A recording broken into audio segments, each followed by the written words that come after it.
ማረነ ክርስቶስ ዮሐንስን ይዛ ወደ ቀራንዮ ድንግል ማርያም ሄደች ያለችው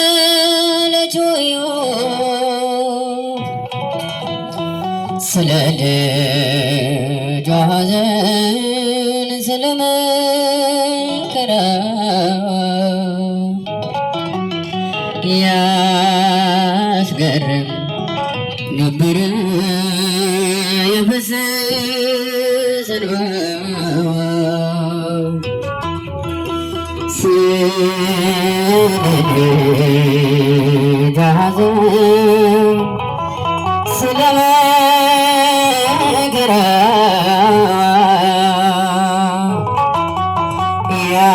ያስገርም ነበረ የፈሰሰ እንባዋ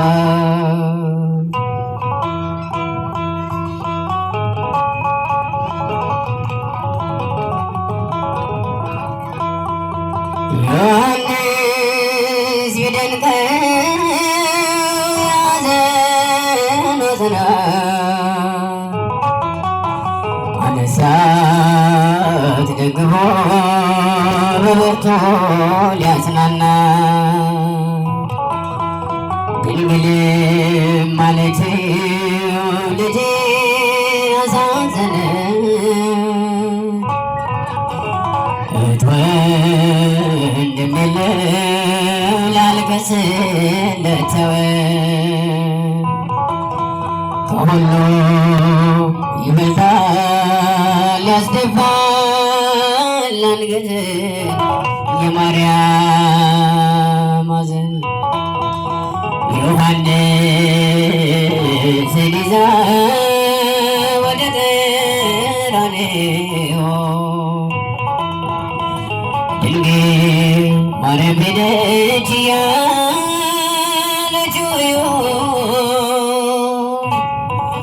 ስለ ልጇ ሐዘን ስለ መከራዋ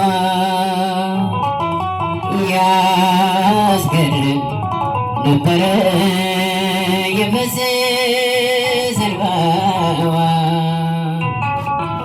ስለ ልጇ ሐዘን ስለ መከራዋ ያስገርም ነበረ የፈሰሰ እንባዋ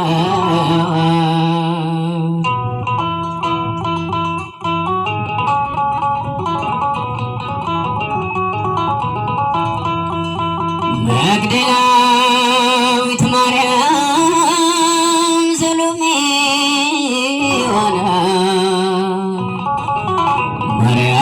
ማርያምን አዩአት ጸንቶባት ሐዘኗ ከለቅሶ ታለም ተነክቶ ልባቸው እንባና ፈሰሱ ውለታው ገብቷቸው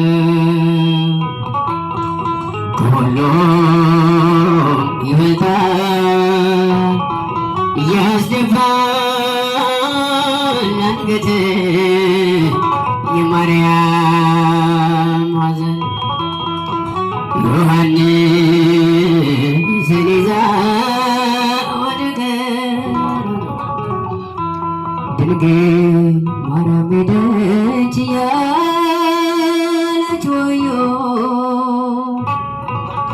ስለ ልጇ ሐዘን ስለ መከራዋ ያስገርም ነበረ የፈሰሰ እንባዋ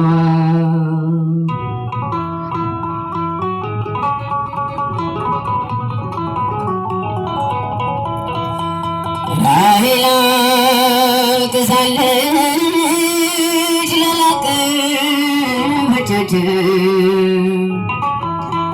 ማርያም ግን ብታለቅስ አዝላው ተሰዳለ።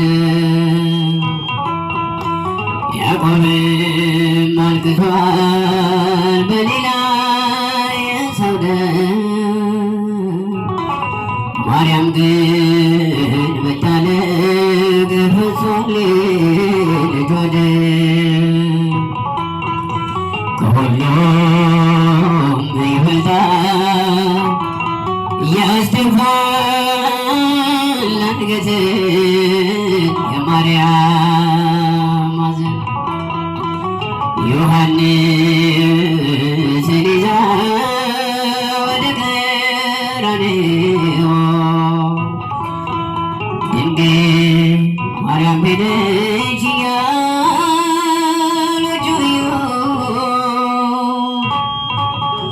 ስለ ልጇ ሐዘን ስለ መከራዋ ያስገርም ነበረ የፈሰሰ እንባዋ። ስለ ልጇ ሐዘን ስለ መከራዋ ያስገርም ነበረ የፈሰሰ እንባዋ።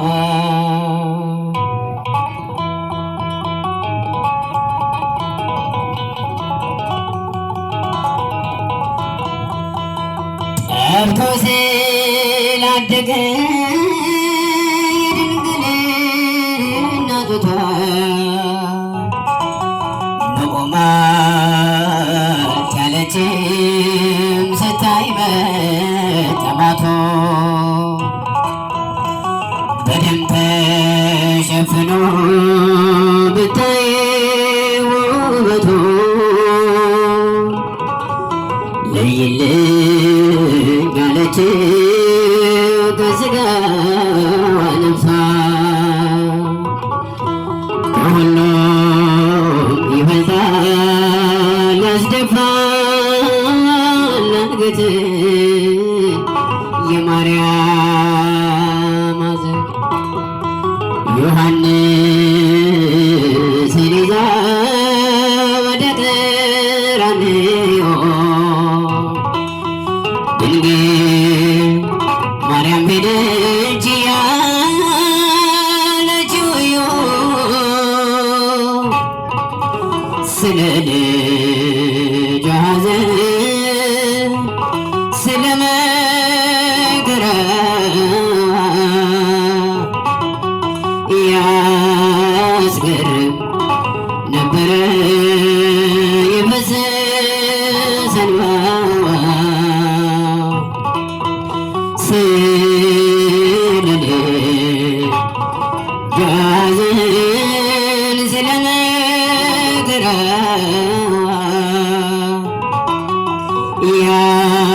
ያስገርም ነበረ የፈሰሰ እንባዋ።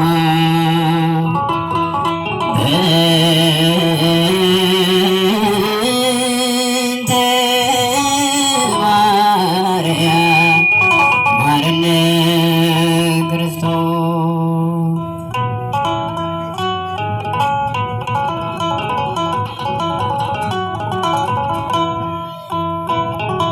መዳፉ ላይ ቁስል ካያችሁ የሕማም ፍግ አስተዋላችሁ። ክብር እርሱ ነው ነፍሴን ያዛት በዕንቁ ሳይሆን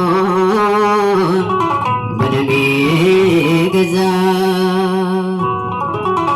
በዕንቁ ሳይሆን በደሜ ገዛት። መዳፉ ላይ ቁስል ካያችሁ የሕማም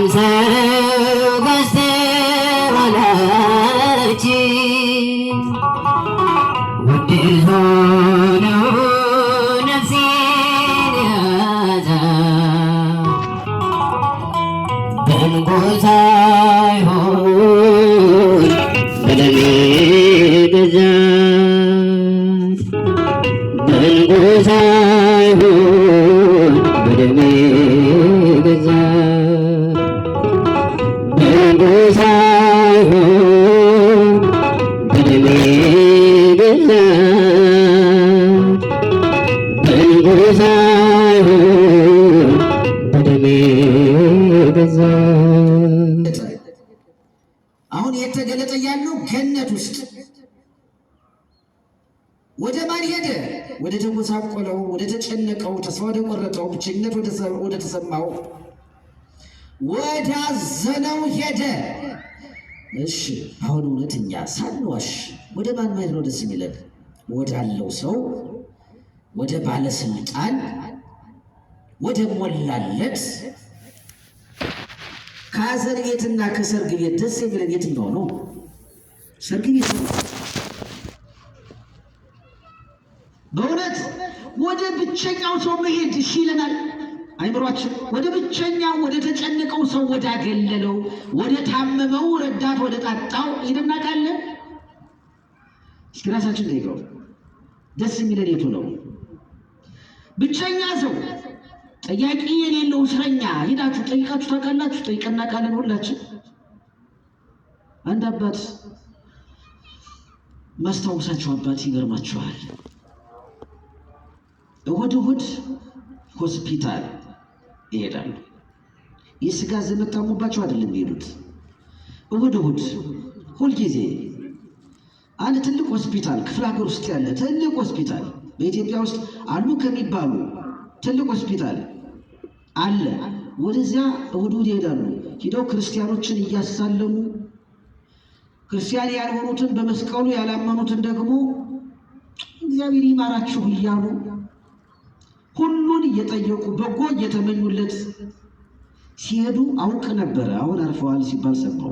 ትልቅ አባት፣ እንደነሱ ያሉትን አባቶች ያብዛልን። አይን አይባልም። እየሰማችሁ ነው? ግን ወደ ማን ነው እኛ የምንሄደው? ብቸኞች ሰዎች አሳዝነውን ያውቃሉ ወይ? እንደ አባታችን እንደ እግዚአብሔር። እግዚአብሔር እኮ የሄደው አሁን ወደ ብቸኛው ሰው ወደ አዳም፣ ብቸኛ ወደ ሆነው ብቻውን ስለሆነ ብቻ እኮ አይደለም የሚገርመኝ። እግዚአብሔር አሁን በዛ ሰዓት ወደ አዳም ሄደ ስንል ወደ ተጨነቀው፣ ወደ አዘነው፣ ወደ ተከፋው አዳም ሄደ ስል የሚገርመኝ አሁን አዳም መጨነቆች አይደለም፣ ብቻውን ስለሆነ ስለተጨነቀ፣ ስላዘነ፣ ስለተከፋ ሊያጽናናው አይዞህ ሊለው ሊያናግረው ስለፈለገ ነው። እንግዲህ ሄዶ አስቡ። ከሄደባቸው ምክንያቶች አንዱ ሊያናግረው ፈልጎ ነው። ብቸኛ ሰው ሲያናግሩ ደስ ይላል፣ ደስ ይለዋል። ያዘነ ሰው ሲያነጋግሩ ደስ ይለዋል። የከፋው ሰው ከጎኑ ቁጭ ብሎ ጊዜ ወስዶ አይዞ ሲሉ ሲያነጋግሩ ደስ ይለዋል። ሰውን እንደማስደሰት ደግሞ ደስ የሚል ነገር የለም። ሰውን እንደማስደሰት ደስ የሚል ነገር የለም። እግዚአብሔር ይርዳል ከማስከፋት ይልቅ እንድናስደሰት ሰዎችን። እግዚአብሔር ይርዳል። ደስ አይልም? እውነት ከማስለቀስና ከማሳቅ የቱ ይሻላል? ለሰው የለቅሶ ምክንያት ከመሆንና የሳቅ ምክንያት ከመሆን የቱ ይሻላል? በእኛ የተነሳ ሰው ግንባሩ ተቋጥሮ ከፍቶ ጠቁሮ አዝኖ ከማየት ይልቅ በእኛ የተነሳ ደስ ሲለው፣ ሲፈነድቅ፣ ሲደሰት፣ ሲስቅ ደስ አይልም? አሁን ልብ በሉ። እግዚአብሔርን የቸርነቱ ብዛት የሚደንቀኝ አዳም አዝኖ ስለነበር ስላዘነ ሄደ የሚለው ብቻ እኮ አይደለም። በድሎት ነው ያዘነው አዳም። እግዚአብሔርን በድሎት ነው ያዘነው አዳም። በድሎ ነው ያዘነው። እዛ ውስጥ የገባው እግዚአብሔርን በድሎ ነው አይደል? ያን የብርሃን ልብስ የተገፈፈው አዳም በድሎ ነው። የብርሃን ልብሱን ተገፎ አሁን እኮ አዳም እግዚአብሔር ወደ አዳም በገነት ኦሪት ዘፍጥረት ምዕራፍ 3 አለ። ምዕራፍ 3 ቁጥር 9 ላይ ምዕራፍ 3 ከቁጥር 1 ጀምራችሁ አልሞት። አዳም እግዚአብሔርን በደለ ሲባል ደግሞ እንዴት ነው የበደለው? ሰውን በተለያየ ምክንያት ሊበድለው ይችላል። ሰውን በተለያየ ምክንያት ሊበድለው ይችላል። የበደል አይነቱ ይለያያል። እግዚአብሔር አዳምን በምንድን ነው የበደለው? ምንድን ነው ያደረገው? በደሉ ቀላል ነው ከባድ ነው? ቢችል እኮ አምላክነቱን ቀምቶታል። ቢችል ስላልቻለ ነው እንጂ በደሉ አምላክነትን እስከ መቀማት ድረስ ነው። መቀማት ነው። ቢችል አምላክነቱን አስለቅቆ እሱ አምላክ መሆን ነው። እግዚአብሔርን ተገዥ ማድረግ ነው። እሱ ገዥ መሆን ነው። ምን ቢችል ኖሮ ማለት ነው። ለዚያውም እምነት አጉድሎ የሾመውን ጌታ ያደረገውን ያከበረውን የወደደውን ልጁ ያደረገውን አባቱ የሆነለትን አባትነቱን ሊቀማው ጌትነቱን ሊቀማው እሱ ጌታ ሊሆን ነው የሞከረው። ስለዚህ በደሉ ከባድ ነው። እንዲህ ሞክሮ የወደቀውን ሰው ፈልጎት መጣ። እንግዲህ እኛ ክርስቲያኖች ነው አይደል? ክርስቲያኖች ነው። በማን ነው ክርስቲያን የተባልነው? እየተግባባን ነው አይደል? በማን ነው ክርስቲያን የተባልነው? በክርስቶስ ክርስቲያን ተባል። እኛ የክርስቶስ ልጆች ተከታዮች። እንዲህ ሰው ቢበድለን የኛ የሆነውን በሙሉ ቀምቶ እኛን ባዶ ማድረግ ቢፈልግ አንድ ሰው እውነት ያን ሰው እንዲህ አድርጎ ቢወድቅ እውነት ልናነሳው እንሄዳለን? ክርስትና ምንድን ነው? የእግዚአብሔር ልጅ እስከምን ድረስ ነው? የእግዚአብሔር ልጅ መሆን ክርስቲያን መባል እስከምን ድረስ ነው? ሲመች ነው ወይስ ሳይመች ነው? ሲመች ብቻ ነው ክርስቲያን የምንሆን? ሲወዱን ብቻ ነው የምንወድ? ሲያደርጉልን ብቻ ነው የምናደርግ? እስከምን ድረስ ነው ክርስትናችን? ይገርማችኋል እኮ እሱን በድሎ የወደቀውን ሰው ሊያነሳው መጣ። አሁን ልብ በሉ፣ በዚያ ሰዓት ሊያነሳው አይደለም የመጣው። አመጣጡ ሊያነጋግረው ፈልጎ መጣ። አሳዘነው። ይገርማችኋል እኮ ይህ ሰው ተራቁቷል። አሁን ራቁትን መሆን ያሳፍራል። ራቁትን መሆን ያስፈራል። መደበቂያ ያስፈልጋል። በዚህም የተነሳ ሁለቱ ሰዎች ተደብቀዋል። ሁለቱ ሰዎች ብቸኞች ናቸው። ያ ጊዜ ልጅ የለም፣ አልወለዱም። ማንም ከነሱ ውጭ ሰው የለም፣ አይዟችሁ የሚላቸው የለም። ተደብቀዋል ፈርተው። ከተደበቁበት መጣ። ሲመጣ የሰው ድምፅ እያሰማ ነው የመጣው። ለዚህ ብሎ ዘው ብሎ አልመጣባቸው። ይገርማችኋል እኮ አይ ቸርነቱን አያችሁት? ጥንቃቄውን አያችሁት? የሰው ድምፅ እያሰማ ልክ እዚህ ቤት ተብሎ ነው። እዚህ ቤት እንዴት አደራችሁ ተብሎ እንጂ እንደዚህ ብሎ ዘው ተብሎ ይገባል? የሰው ቤት አይገባም። በውጭ ድምፅ አሰምቶ ነው። አንኳኩቶ ነው። እንዴት ናችሁ ተብሎ ነው። ተጣርቶ ነው። ይሄን ደህና ነን አልለቀቅንም፣ እናደርጋለን። እና ጌታ አዳም እንዳይፈራ፣ እንዳይደነግጥ፣ እንዳይረበሽ የሰው ድምፅ እያሰማ ወዴት ነህ እያለው መጣ። አሁን የመጣል ምን ሊያደርግ ነው? ሊያነጋግረው ነው። ትዝ ይላችኋል?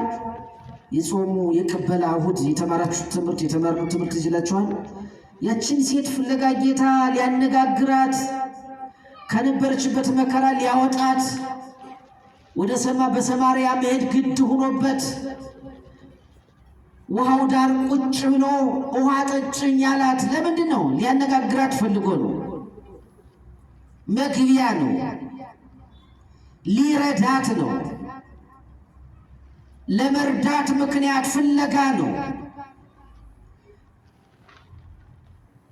አነጋግሮ አግባብቶ ቀስ ብሎ አሁን አዳምንም ቀስ ብሎ አዳም ወዴት ነህ እንዴት ነህ እያለው መጣ። በቁጣ አልመጣም። አንተ ሌባ እያለው አልመጣም። አምላክነቴን ልትቀማ ነበር አይደል እያለው አልመጣም። ወደቅክ አይደል እያለው አልመጣም። ቀስ ብሎ መጣ። ቀስ ብሎ አነጋገረው።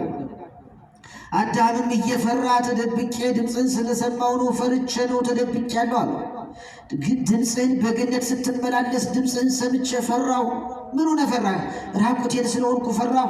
ያ እርቃን ለጊዜው የባዶ ምንም አለመልበስ ብቻ አይደለም፣ ከዛ ከነበረበት ልጅነት ተገፎ ኃጢአት ሰርቶ ኃጢአት ባዶ አድርጎት ስለነበር ነው። ሁላችንም አሁን ባዶዎች ነን።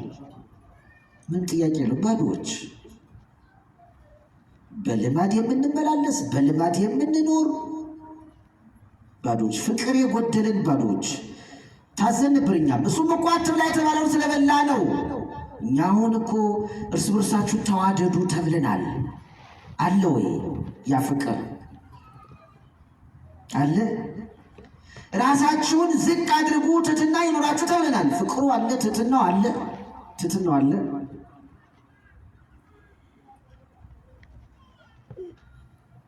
ዝም ብሎ ሸፍኖልን እንጂ እኮ እኛም ብንጠየቅ ወዴት ነህ ቢለን እንዴት ነህ ቢለን ባዷችን ራቁታችን ብዙ ነገር የጎደለን እና ሊያነጋግረው ስለፈለገን የመጣ አነጋግረው። እንዴት ነህ ወዴት ነህ ሲባል ወዴት ነህ ሲባል ተደብቄያለሁ አለው። አሁን ጥያቄው ብዙ ነው። እንዴት ነህ? ወዴት ነህ? ወዴት ነህ? ራቁቴን ስለው ፈርቼ ተደብቄያለሁ። እንዴት ነህ ማለት ደግሞ አምላክ ሆንክ እንዴ? አምላክ መሆን ፈልገህ ነው ዕፀ በለስን የበላኸው ነው አይደል? እና አምላክ ሆንክ፣ አምላክነትን አገኘው፣ የተመኘው። ጥያቄው አንዱ ይሄ ነው። ቅጠል የበላው አምላክ ሊሆን አይደል? ብዙ ሰው ቅጠል ፍለጋ አይደክምም? አሁን የሆነ ነገር ፍለጋ ይደክማል። አንዱን ጥሎ እሱ ሊኖር እዚያን የጎረቤቱን የጓደኛውን ነገር ወርሶ እሱ ኑሮት ያኛው ባዶ ድሃ እንዲሆን። ዕዳችን እኮ ብዙ ነው። እንዴት ነህ ሲለው ባዶ ልጅነቱን አጥቶ የሰጠው ልጅነት ከአንተ ጋር አለ ወይ ነው። እንዴት ነህ? ልጅነት የሰጠውን ክብርን ጠብቀዋል ወይ ነው። የለም። ሌላው ምንድን ነው እያደረገለት ያለው? አንተ በድለሃል፣ ወድቀሃል። አሁን ወደዚህ ወደ ነበርክበት ክብርህ ለመመለስ ይህንን አላዋቂ ሥጋ እዋሃዳለሁ እያለው ነው። ይህንን አላዋቂ ሥጋ ወዴት ነህ ብሎ የሚጠይቅ እንዴት ነህ ብሎ የሚጠይቅ አላዋቂ ሥጋን ወደፊት እዋሃዳለሁ፣ ሰው ሆናለሁ፣ በምድር ላይ እመላለሳለሁ ብሎ በቃል ከመናገሩ በፊት በተግባር እያሳየው ነው። የሰው ኮቴ በማሰማት ድምፅ በማሰማት እንዴት ነህ ብሎ በመናገር ወዴት ነህ ብሎ በመናገር ወዴት ነህ ብሎ የሚጠይቅ አላዋቂ ሥጋን እንደሚዋሃድ እየነገረው ነው። የሰው ኮቴ ሲያሰማው ሰው ሆኖ በምድር ላይ እንደሚመላለስ እያስረዳው ነው። አሁን ምስጢር ማለት ይሄ ነው። የመጽሐፍ ቅዱስ ምስጢር። ምስጢሩ ምንድን ነው? የሰው ድምፅ ያሰማበት ምስጢሩ ምንድን ነው? በሰው አመጣጡ ምንድን ነው? ምስጢሩ ምንድን ነው ስትባሉ ሰው ሆኖ እንደሚያድነው እየነገረው ነው። መጽሐፍ ቅዱስ ምስጢር አለው። መጽሐፍ ቅዱስን ዝም ብሎ መረዳት አይቻልም። መጽሐፍ ቅዱስን ለመረዳት ከተረዱ ሰዎች መጠየቅ ያስፈልጋል። ለዚያው ጊዜ ወስዶ ደጋግሞ መጠየቅ፣ እየጾሙ ማጥናት፣ እየጸለዩ ማጥናትን ይጠይቃል። የእኛ አባቶች ሊቃውንተ ቤተ ክርስቲያን ዝም ብለው ሆዳቸው እስኪፈጥ እየበሉ እውቀቱን አላገኙትም። እንደዚህ አይገኝም። እውቀቱ ይደፈናል አይምሮ። ዛሬ በየመንገዱ የምታዩት ሆዱ ፈጦ እኔ ካልነገርኩ ስለ ጌታ የሚልህ እውነት እንዳይመስላችሁ የመጽሐፍ ቅዱስን ምስጢር ለማወቅ ከሚያውቁ ሰዎች ጊዜ ወስዶ ዘወትር እየጸለዩ አባቶቻችን መምህራኑ ሲማሩ ውዳሴ ማርያም ማታ እያደረሱ ሌሊት ተነስተው እየተማሩ እየቀጸሉ ነው እውቀቱ የሚያገኙት። በመጠኑም ቢሆን ነገረ መለኮት ፈጽሞ ይታወቃል ማለት አይደለም። በሚቻለው ልክ በተጻፈው ልክ ማወቅ የሚቻለው በጾም በጸሎት ተወስኖ በማጥናት ነው። አሁን በገነት ወዴት ነህ እያለው መጣ ሲባል ወደፊት ሰው ሁኜ አድንሃለሁ እያለ እየነገረው ነው ማለት ነው። ስለዚህ ጌታ ስንት ጊዜ መቼ እንዴት ወረደ ዘወረደ ተብሎ ሲነገር ወደ ሰው ልጅ ጌታ የወረደው ከመቼ ጀምሮ ነው ብንባል ገና በገነት ጀምሮ ወደ ሰው ልጅ መጣ። ፍለጋ ጀመረ። በገነት ነው የጀመረው ፍለጋውን። ያን የጠፋውን ሰው ፍለጋውን በገነት ነው የጀመረው። ወዴት ነህ አዳም እያለ አዳም እንዴት ነህ እያለ እኔና እናንተ አሁን በዚህ ሰዓት ወዴት ናችሁ ብንባል የት ነው ያለ ነው? ንገሩኛ። ቤተ ክርስቲያን ነን። እግዚአብሔር ይመስገን። የሚከብደው መመለስ የማንችለው እንዴት ናችሁ የሚለው ጥያቄ ነው። እንዴት ናችሁ ቢለን መልሳችን ምንድን ነው የሚሆነው? ፍቅር ጎሎናል፣ ጠበኞች ሁነናል፣ በቋንቋ ተለያይተናል፣ በዘር ተለያይተናል፣ ንስሐ መግባት አቅቶናል፣ የንስሐ አባት እንኳን መያዝ አልቻልንም፣ የቤተ ክርስቲያን የሰበካ ጉባኤ አባል እንኳን መሆን አልቻልንም። ሁላችሁም አባል ሆናችኋል። የቤተ ክርስቲያኒቱ የሰበካ ጉባኤ መታወቂያ አላችሁ። ስለዚህ ገና የሁሉ ጎልሏል ማለት ገና እኮ ነን። አየህ፣ ባለህበት ቦታ አባል መሆን ትንሽ እኮ ነው። የዓመት ክፍያ ትንሽ ነው። መታወቂያ መያዝ ምንም የሌለው የንስሐ አባት የሌለው ሰው የሰበካ ጉባኤ መታወቂያ የሌለው ሰው አይበለውና አሁን ሞት ረክሷል የሆነ ቦታ ላይ ወድቆ ቢገኝ ክርስቲያን ለመሆኑ ምንድነው ማስረጃው? በመቤቴ ንገሩኝ እስኪ። አሁን ምንድነው ማስረጃው? አዎ ገጠር ውስጥ አንድ አልፏጭ መንገድ ላይ ወድቆ ቢገኝ ምልክቱ ያው ከአንገቱ ያለው ማተብ ነው የሚሆነው። አዲስ አበባ መቀበሪያም ይቸግራል። መቀበሪያ ስንት ሀብት ያላቸው ሰዎች ሳይቀሩ ችግር ሲያጋጥማቸው ያው ግዴታ ለቀብር ቤተክርስቲያን ስለሚሄዱ አስራት አይከፍሉም፣ ሰበካ ጉባኤ አባል አይደሉም። ችግር ማጋጠሙ አይቀርም። የማውቀውን ያየሁትን ነው የምነግራችሁ። ችግር ሲያጋጥም የት ይቀበሩ? እዚያ ቤተክርስቲያንን ማማረር ይጀመራል ማለት ነው። ስለዚህ አንዱ የክርስቲያን የመሆን መጀመሪያው ተጠምቆ ክርስቲያን ሆኖ የሚኖር ሰው የሚኖርበት አካባቢ ቤተክርስቲያን አባል መሆን አለበት። የንስሐ አባት መያዝ አለበት። እየተመከረ በመጽሐፍ ቅዱስ መመራት አለበት ማለት ነው። ስለዚህ ዘወረደ የወረደ ማን? ክርስቶስ መድኃኔዓለም። ወደ ማን ወረደ? ወደ ሰው ልጆች ከልልና ወደ ትሕትና ወረደ። ዘወረደ የቦታ ብቻ አይደለም። ጌታ በዚህ ዓለም መገለጡ ብቻ አይደለም ዘወረደ የሚያስብለው፣ ከልልና ወደ ትሕትና ወረደ። አየህ፣ በገነት ሰውን ፍለጋ በገነት የተገለጠው አምላክ ወደ ገነት ወርዶ ተስፋ የሰጠ አምላክ ጊዜው ሲደርስ በነቢያት አድሮ ትንቢቱን ሲያናግር ቆይቶ ጊዜው ሲደርስ የሰውን ሥጋ ተዋህዶ ከድንግል ማርያም ተወልዶ በአጭር ቁመት በጠባብ ደረት ተወስኖ ከልዕልና ወደ ትሕትና ወረደ።